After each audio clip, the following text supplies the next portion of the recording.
शुरू कर चुके हैं समाचारों का बुलेटिन। मैं हूं लाल चंद्र सिंह। अगले आधे घंटे में हम आपको दिखाएंगे तमाम बड़ी खबरें, लेकिन सबसे पहले इस वक्त की देखते हैं कि क्या कुछ हैं हेडलाइंस। प्रधानमंत्री नरेंद्र मोदी ने महाराष्ट्र को दी 7,600 करोड़ रुपए से भी ज्यादा की विभिन्न विकास परियोजनाओं की सौगात। कांग्रेस की बांटने वाली नीति पर किया हमला। कहा सारे हथकंडे को अपनाने के बावजूद जनता नफरती षड्यंत्रों का नहीं हुई शिकार।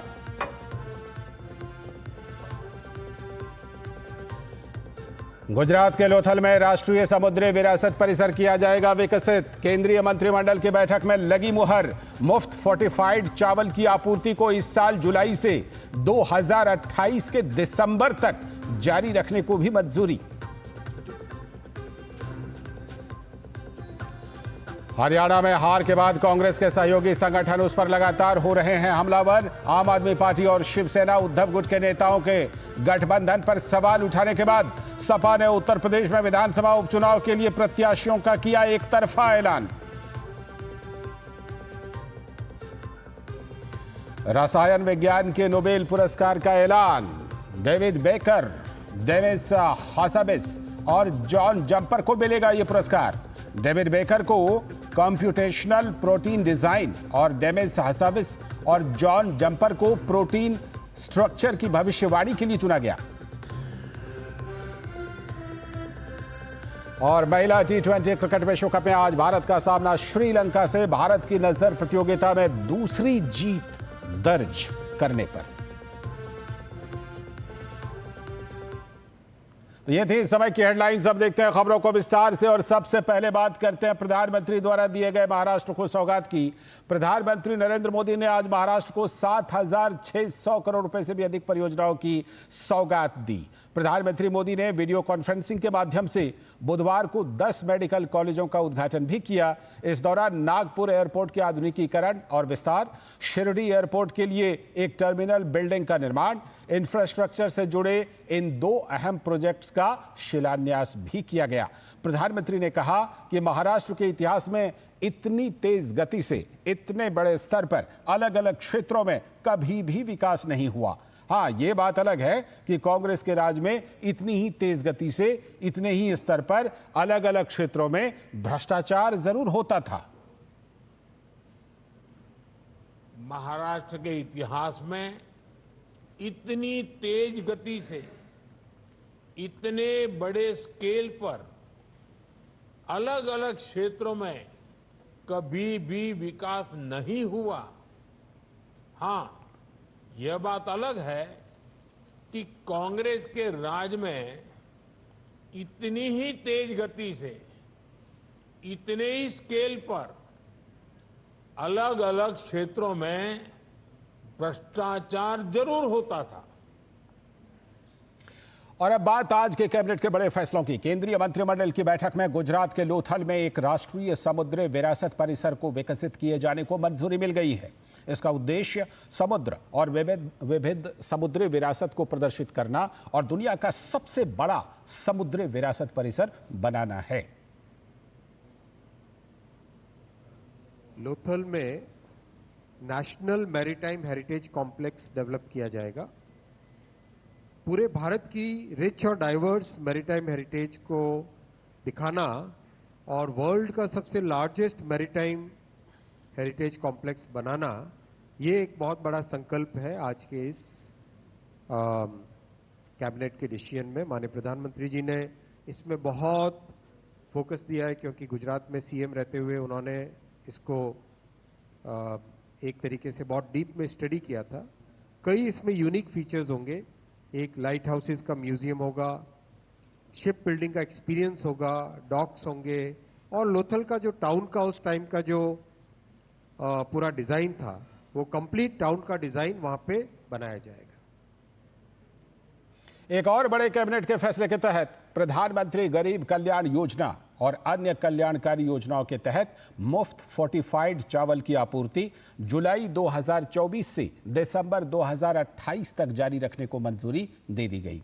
इससे एनीमिया और सूक्ष्म पोषक तत्वों की कमी कम होने की उम्मीद जताई गई है, जिससे महिला स्वास्थ्य सुधार में मदद मिल सकेगी।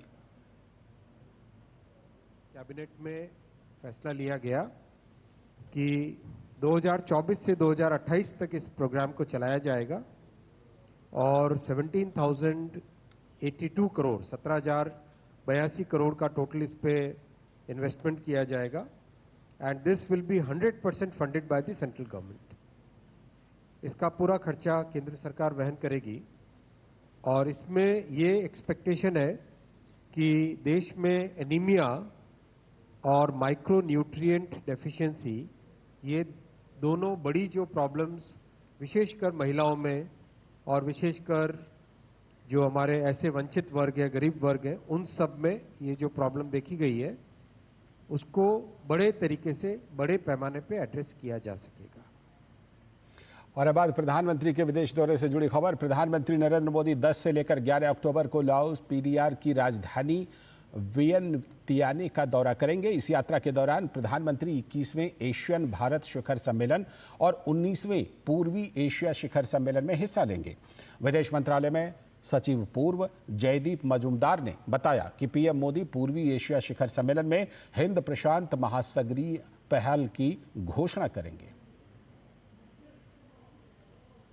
In the East Asia Summit, the Prime Minister announced the Indo-Pacific Oceans Initiative in the 14th EAS Summit in 2019, and since then we have built convergences with the ASEAN's own outlook for the Indo-Pacific, and we work closely with ASEAN countries on this. 3 ASEAN countries, Indonesia, Thailand and Singapore, and 3 East Asia partners, the United States, Australia and Japan, are our partners in the IPOI. और प्रधानमंत्री नरेंद्र मोदी की ये Laos यात्रा देश के look east policy के outreach के विस्तार के लिए एक मील का पत्थर साबित होने जा रही है। अपनी लाओस यात्रा के दौरान प्रधानमंत्री नरेंद्र मोदी यहां के स्थानीय रामायण के मंचन का अवलोकन करेंगे। लाओस की राष्ट्रीय भाषा लाओ में लिखी फ्रा लक फ्रा राम भारत में प्रचलित रामायण का लाओ संस्करण है। रामायण के अलावा संस्करण की कहानी यहाँ के मेकोंग नदी के आसपास घूमती है, जो यहाँ पर गंगा के समान महत्व रखती है।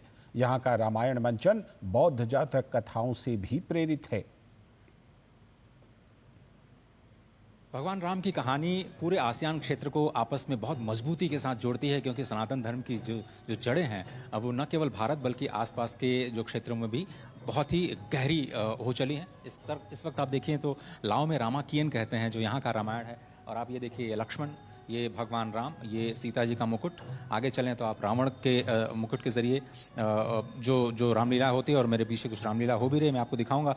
यहाँ पे हनुमान जी, सुग्रीव, मंदोदरी, जटायु, जिसको सतायु यहाँ पे कहते हैं, थोड़ा सा डिफरेंस ज़रूर मिल सकता है, लेकिन ये जो बहुत इंपॉर्टेंट कार्यक्रम है कि अभी इंटरनेशनल रामायण जो फेस्टिवल हुआ था उसमें लाओ की जो टीम थी उसने अयोध्या में परफॉर्म किया था। और आपको बताएं कि लाओ पीडीआर पहला ऐसा देश है जो कि अयोध्या में भगवान श्री राम के मंदिर बनने के बाद भगवान के राम जी के नाम पे एक स्टैंप का भी अवलोकन किया। और मेरे पीछे आप देख रहे हैं ये जो रामलीला का मंचन किया जा रहा है वो बुराई पर अच्छाई की जीत के लिए जो कि एक विशेष तत्व माना जाता है पूरे रामायण का, उसको रामाकियन के माध्यम से यहाँ पर प्रदर्शित किया जा रहा है। और प्रधानमंत्री मोदी इसका अवलोकन करेंगे, और साथ ही साथ सभी जो साथी कलाकार हैं उनका भी उत्साहवर्धन करेंगे। तो जो रामायण न केवल लाओ बल्कि वियतनाम, थाईलैंड, इंडोनेशिया, म्यांमार जैसे तमाम देशों में अलग अलग ग्रुपों में मनाई जाती रही है, और ये जो 2024 है उसको इंटरनेशनल ईयर फॉर रामायण भी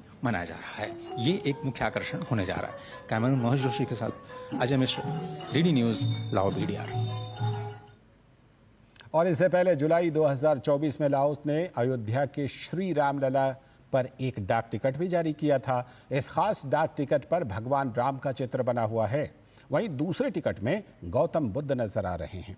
यह खास डाक टिकट दोनों देशों की सम्मिलित सांस्कृतिक विरासत का प्रतीक है। और अब बात चुनावी राजनीति की। हरियाणा में भारतीय जनता पार्टी की जीत के बाद वहां पर तीसरी बार सरकार बनाने के लिए गतिविधियां तेज हो गई हैं। इस चुनाव में नायब सिंह सैनी भारतीय जनता पार्टी की ओर से मुख्यमंत्री का चेहरा थे। नायब सिंह को मुख्यमंत्री बनाए जाने को लेकर पूछे गए सवाल के जवाब में उन्होंने कहा कि यह फैसला तो संसदीय बोर्ड और विधायक दल करेगा। इस बीच आज नायब सिंह सैनी ने नई दिल्ली में प्रधानमंत्री नरेंद्र मोदी से मुलाकात की और इस बैठक के दौरान हरियाणा में नई सरकार के गठन और शपथ ग्रहण को लेकर चर्चा हुई। गौरतलब है कि भारतीय जनता पार्टी तीसरी बार राज्य में सरकार बनाने जा रही है। यह पहली बार है कि हरियाणा की जनता ने किसी भी पार्टी को लगातार तीसरी बार सरकार बनाने का यह मौका दिया है। भारतीय जनता पार्टी को 90 सीटों में से 48 सीटें मिली हैं।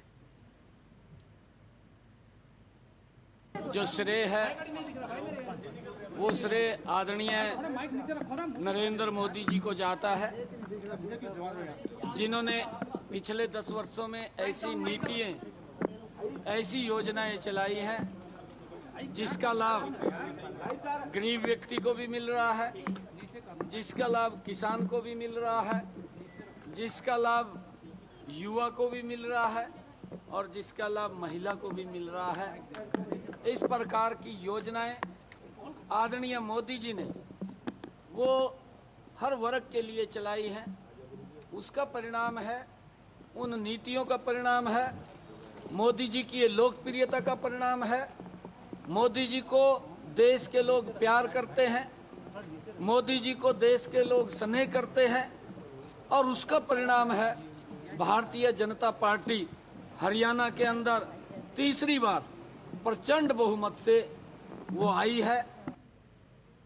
और हरियाणा के मुख्यमंत्री नायब सिंह सैनी ने नई दिल्ली में केंद्रीय गृह मंत्री अमित शाह से भी मुलाकात की। अमित शाह ने उन्हें शानदार जीत के लिए बधाई और शुभकामनाएं दी।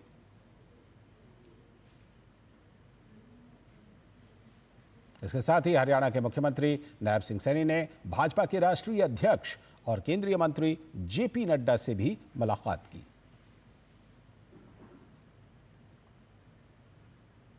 इसी सिलसिले में हरियाणा के मुख्यमंत्री नायब सिंह सैनी ने दिल्ली में रक्षा मंत्री राजनाथ सिंह से उनके आवास पर मुलाकात की। रक्षा मंत्री ने उन्हें शानदार जीत के लिए बधाई और शुभकामनाएं दी। इसके साथ ही हरियाणा के मुख्यमंत्री नायब सिंह सैनी ने दिल्ली में केंद्रीय मंत्री और हरियाणा के पूर्व मुख्यमंत्री मनोहर लाल से भी मुलाकात की। मनोहर लाल ने मुख्यमंत्री नायब सिंह सैनी को जीत की शुभकामनाएं दी।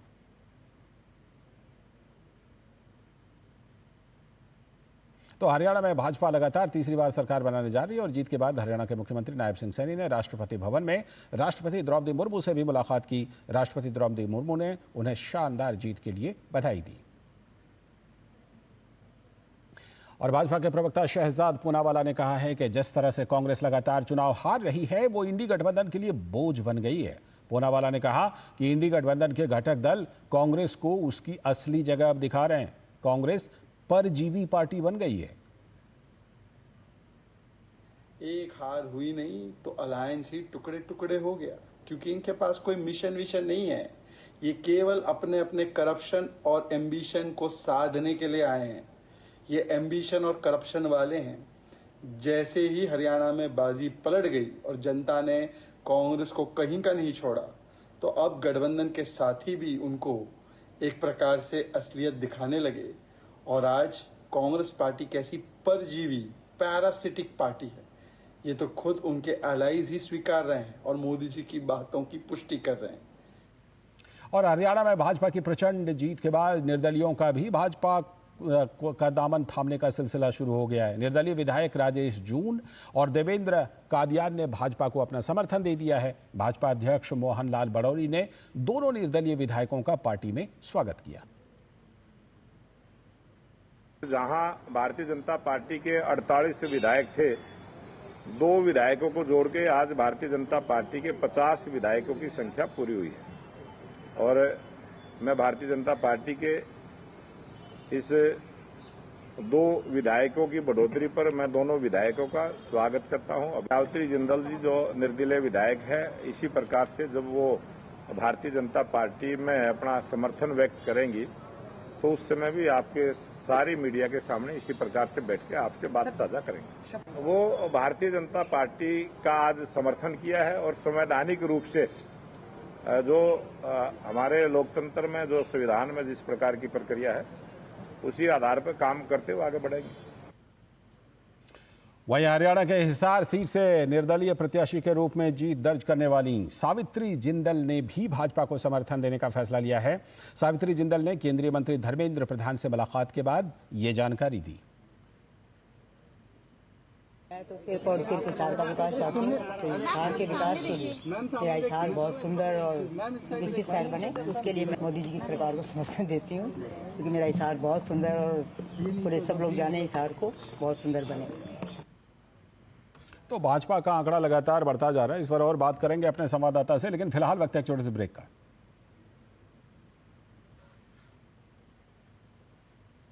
किचन किंग किचन में हो तो हम सब कुछ बना सकते हैं। बैंगन का भरता, आलू गोभी, भिंडी मसाला और भी बहुत कुछ। बात जब पीढ़ियों के लिए बनने वाले घर की हो तो जिम्मेदारी बड़ी हो जाती है। गैलेंट समझता है ये जिम्मेदारी। अब डबल एम रिब्स के साथ गैलेंट एडवांस TMT रीबार, निर्माण का रियल हीरो। स्वागत है ब्रेक के बाद। आप देख रहे हैं समाचारों का बुलेटिन। बड़ी खबर जम्मू कश्मीर से, जहां जम्मू कश्मीर विधानसभा चुनाव के परिणामों के बाद नेशनल कॉन्फ्रेंस गठबंधन की सरकार बनाने जा रही है। यहां पर मुख्यमंत्री के रूप में ओमर अब्दुल्ला का नाम आगे चल रहा है। वास्तव में जीत का सेहरा तो नेशनल कॉन्फ्रेंस के सर पर ही सजा है। जम्मू कश्मीर में कांग्रेस का प्रदर्शन बहुत ही निराशाजनक रहा। कांग्रेस ने 39 सीटों पर चुनाव लड़े और सिर्फ 6 सीटें जीती। जम्मू कश्मीर विधानसभा में बहुमत के लिए 46 सीटों की जरूरत है और नेशनल कॉन्फ्रेंस ने इसमें 42 सीटें जीती हैं और बीजेपी दूसरे नंबर पर है 29 सीटों के साथ।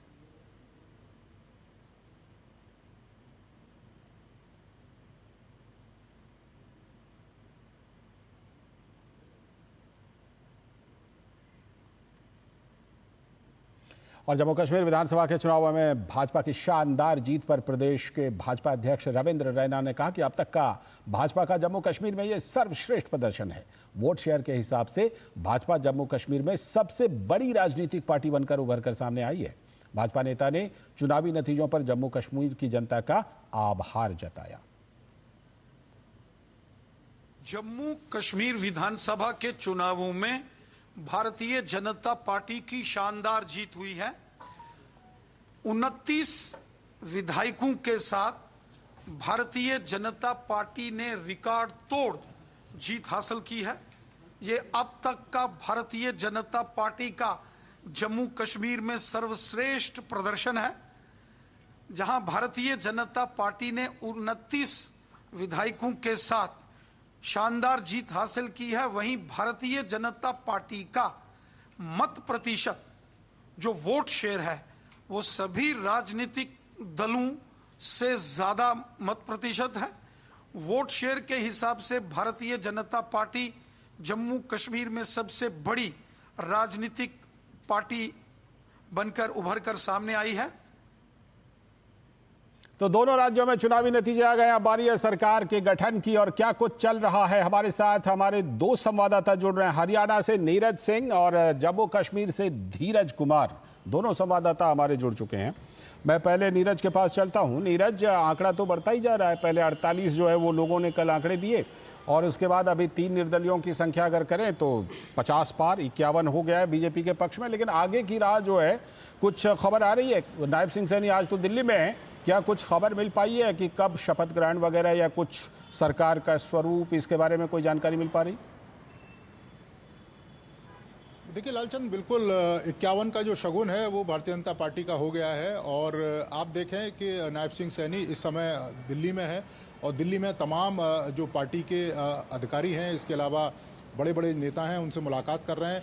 अब एक सबसे बड़ी चुनौती यही है कि जिस तरीके से भारतीय जनता पार्टी को यहाँ बहुमत मिला है, जिस तरीके से 36 बिरादरी का उनको सपोर्ट मिला है, अब जिम्मेदारी भी ये बनती है कि कैबिनेट में उनको प्रतिनिधित्व दिया जाए। और मुझे लगता है कि इसी को लेकर मंथन भी चल रहा होगा, क्योंकि मुख्यमंत्री को लेकर तो कोई दो राय नहीं है। पहले से ही आला कमान ने ये घोषित कर दिया है कि नायब सिंह सैनी ही मुख्यमंत्री होंगे।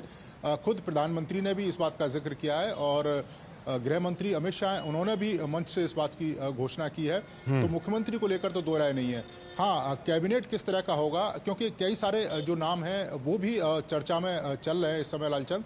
अगर हम बात करें जैसे अनिल विज, जो पुराने भारतीय जनता पार्टी के वरिष्ठ नेता रहे हैं और 7 बार विधायक है, वो जीत के आए हैं, उनका नाम चल रहा है। इसके अलावा नरवीर है, उनका नाम चल रहा है।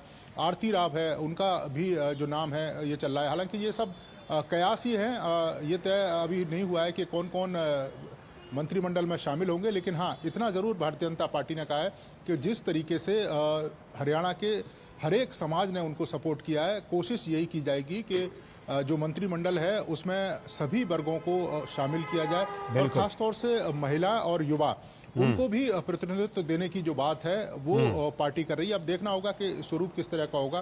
दूसरा जो जानकारी निकलकर अभी तक आई है तमाम सोशल मीडिया में भी या भारतीय जनता पार्टी के जो नेता हैं जो आपस में बात कर रहे हैं कि दशहरा पर जो शपथ ग्रहण समारोह है वो हो सकता है। हालांकि आधिकारिक रूप से इसकी भी पुष्टि नहीं हुई है, क्योंकि दशहरा से पहले विधायक दल की बैठक करनी पड़ेगी। विधायक दल की बैठक में फिर मुख्यमंत्री का निर्वाचन होगा और उसके बाद ही शपथ ग्रहण समारोह होगा। बिल्कुल, लौटता हूं आपके कयास है कि दशहरा पे जो शपथ ग्रहण समारोह है वो हो सकता है। ठीक है धीरज, आपके पास अगर मैं दो बयानों को जोड़ूं, पहले फारूक अब्दुल्ला ने कह दिया कि उमर अब्दुल्ला बनेंगे, ठीक है। अब वहाँ के कांग्रेस के अध्यक्ष कह रहे हैं कि ये तो तय होगा अभी। एक बात तो बिल्कुल सही है कि अगर दोनों बयानों को जोड़ भी दें तो उमर अब्दुल्ला का मुख्यमंत्री बनना तो तय है, लेकिन कांग्रेस के बयान को किस संदर्भ में देखा जाए? क्या इसलिए कि भाई कम से कम जो है वो कांग्रेस बार्गेनिंग पोजीशन में आए, और ऐसे आंकड़े हैं भी, क्योंकि अकेले दम पर नेशनल कॉन्फ्रेंस सरकार बना नहीं सकती।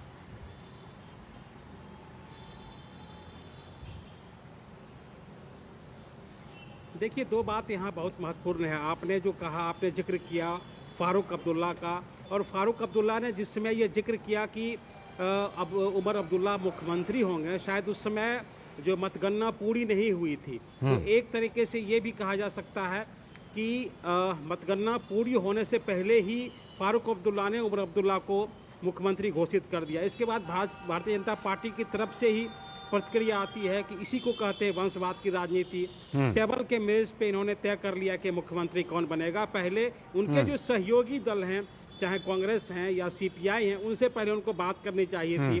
पहले नेताओं की बैठक होनी चाहिए, उसके बाद ये तय होता है कि अगला मुख्यमंत्री कौन बनेगा। हालांकि फारूक अब्दुल्ला ने पहले ही अपने बेटे का नाम आगे कर दिया। अब दूसरी जो एक कवायद हुई है, उसके बाद जो कांग्रेस की तरफ से जो प्रतिक्रिया आती है, कांग्रेस के जो अध्यक्ष इस पे आपत्ति दर्ज करते हैं कि अभी मुख्यमंत्री का नाम तय होगा, उनका चेहरा तय होगा, जबकि जो विधायक दल की बैठक होगी, जबकि गठबंधन के सहयोगियों के साथ बैठक होगी, उसके बाद ये तय होगा कि अगला मुख्यमंत्री कौन होगा, और ये विधायक तय करेंगे। तो ये दो बयान हैं।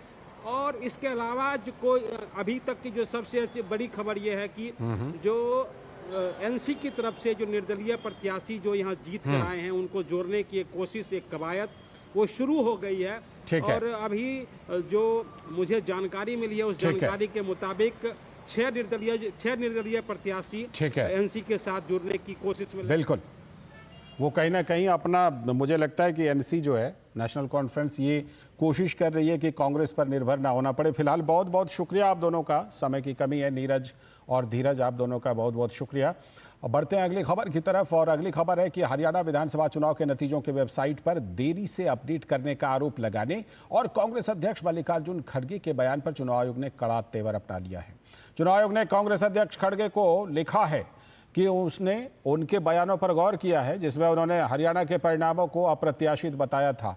चुनाव आयोग ने वरिष्ठ कांग्रेस नेताओं के बयान को देश की समृद्ध लोकतांत्रिक विरासत में अनसुना करार दिया और कहा कि यह अभिव्यक्ति की स्वतंत्रता का वैध हिस्सा नहीं है।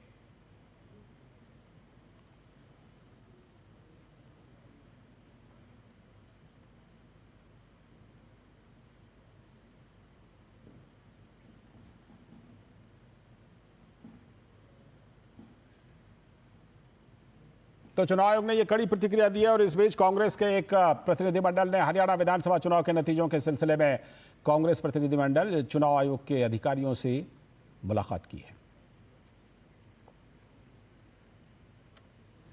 निशांत राय हमारे संवाददाता इस खबर पर जुड़ चुके हैं और ज्यादा जानकारी के साथ। निशांत, कांग्रेस के प्रतिनिधिमंडल ने मुलाकात की, लेकिन चुनाव आयोग ने जिस तरह से मल्लिकार्जुन खड़गे, कांग्रेस के राष्ट्रीय अध्यक्ष, को पत्र लिखा है, इससे ये पता चलता है कि कल से कांग्रेस ने जो एक बात खड़ी की ईवीएम पर, चुनाव आयोग पर, जब नतीजे उसके पक्ष में नहीं आए, उसके बाद से अब चुनाव आयोग ने अपने ऊपर सवाल उठाने वाले से पूछ लिया है कि भाई क्यों, इसका मतलब क्या है इस तरह का सवाल उठाने का?